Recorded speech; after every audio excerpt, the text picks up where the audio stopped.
চলে এসেছি একটা নতুন ব্লগ নিয়ে। আজকে হচ্ছে প্রিয়াঙ্কাদের বাড়িতে দ্বিতীয় দিন। এখন আমি ছাদের উপরে চলে এসেছি। আমার ওড়নাটা শুকিয়ে গেছে তাই তুলতে এসেছিলাম।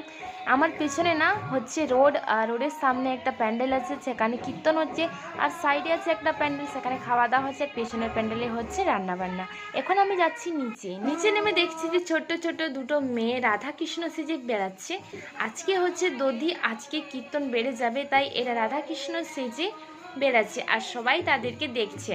আমার আগে জানা ছিল না, এরা বলছে যে আজকে দধি, তাই রাধা এবং কৃষ্ণর সাথে নাকি দই বিক্রি করতে যেতে হয় গ্রামে গ্রামে। গতকাল থেকে কীর্তন হচ্ছে তাই ঘুমোতে পারিনি আওয়াজে, আর ভাবলাম যে একটু ঘুমিয়ে নিই, কিন্তু তারও উপায় নেই।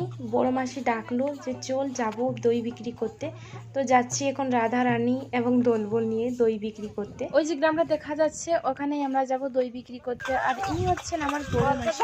আমি এটার সম্বন্ধে জানতাম না, কিন্তু এখন এইসব দেখে এবং জেনে আমার খুবই ভালো লাগছে। তো যাই হোক, এখানে অনেক ছোট ছোট বাচ্চারাও এসেছে। আর এই যে মেয়েটা, এটা হচ্ছে আমার ছোট মাসির ছোট মেয়ে, এর নাম হলো মোনালিসা। আমি ভেবেছিলাম যে টাকা রাখার জন্য হয়তো কোনো জায়গা নিয়ে আসতে থাকবে, কিন্তু না, ওই দই হাঁড়ির মধ্যেই দিয়ে দিচ্ছে টাকা, আর ওখান থেকেই দই তুলে তুলে দিচ্ছে সবাইকে, আর সেগুলো প্রসাদ হিসাবে গ্রহণ করবে।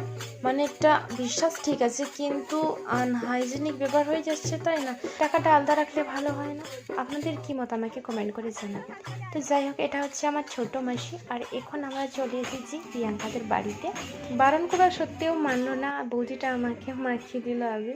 তো এখন কীর্তন বেড়ে যাবে। তো যাই হোক, ভিডিওটা ভালো লেগে থাকলে একটা লাইক করে দিও। দেখা হচ্ছে পরবর্তী ভিডিওতে।